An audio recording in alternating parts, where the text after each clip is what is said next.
talking point of the day, and that clearly is Trump tariffs. And let's try to decode the impact of reciprocal tariffs on global commodity market. Remember, imports from China, which is the biggest consumer and producer of most industrial metals, were slapped with a 20% tariff by President Donald Trump earlier this year after Trump came into power. Now, additional 34% tariff will be levied, making the total tariff on import of goods from China to the United States at 54%.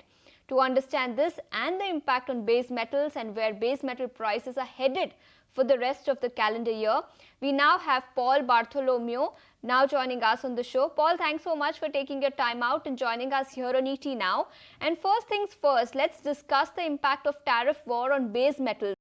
Experts globally are now hinting at a possible recession. But how do you read the reciprocal tariff news and its impact on the base metal market globally? Well, I think it's going to have a big downwards impact. I mean, I think obviously the countries all over the world are now going through the tariff situation, trying to work out kind of what it means. But I think it's definitely going to have a very downward pressure. And I think it's going to have a lot of impacts on on particularly Southeast Asia, India as well. China, of course, which is now kind of hit with, I think, 56% tariffs in total. So I think it could potentially have quite a devastating effect on many countries who are going to find one of their major markets, i.e. the US, has been sort of cut off. That means they're going to have to find new customers. There's going to have to be new supply chains, new partnerships, and that's going to take a long time. But I think in the meantime, it's going to have a big downwards impact on prices and certainly market sentiment.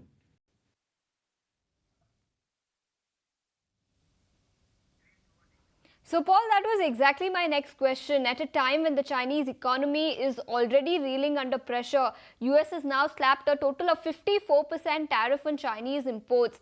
And since China is also a big consumer and exporter of most industrial metals, do you expect the Chinese economy to react adversely? And what impact will Chinese economy have on the global commodity market then? I think probably the biggest impact on China will be China's ability to export manufactured goods, among other things, to the US. So manufacturing has really been the standout performer for China, certainly in terms of things like metals and steel demand. As you know, Chinese property construction is very, very weak. The housing market is very weak, and we expect that to remain so. So really, manufacturing has been the kind of standout performer in China. So in fact, the March PMI data was very, very strong, but I think that suggests that there was a lot of activity, a lot of new orders sort of pulled forward in anticipation of these tariffs from the US.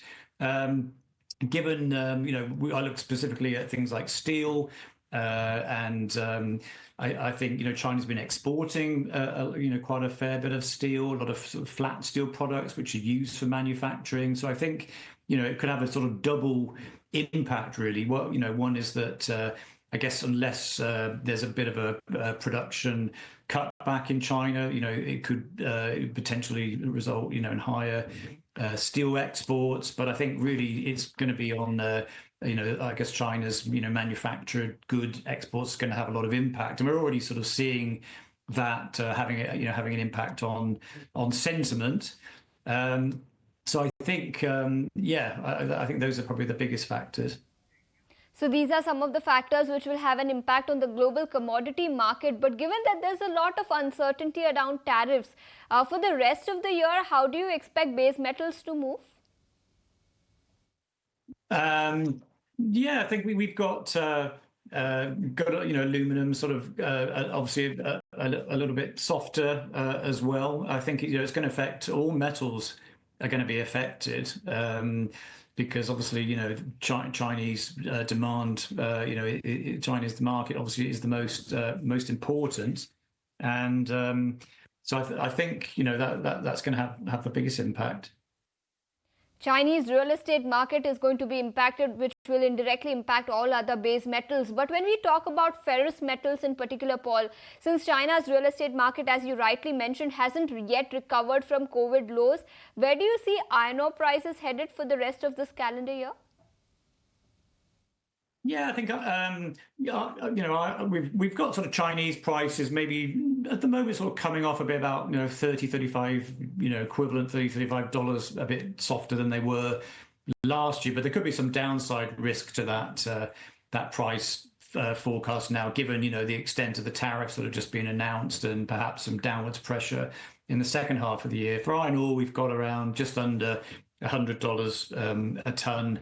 About $98 a ton, for this year. I think looking, longer term, we see iron ore impacted by, more supply coming out of Africa, in particular, the Simandou project, putting sort of, pressure, perhaps prices going down maybe into the $80 a ton later on.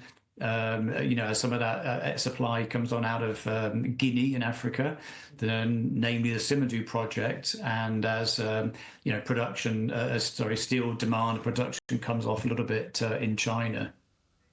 Iron ore prices could fall to $80 per ton. That's the word coming in. Paul, thanks so much for taking your time out and joining us here on ET Now and helping us decode what the implication could be on the global commodity market of the tariff war, which continues to escalate. But if you like this video, then like, share and subscribe to ET Now.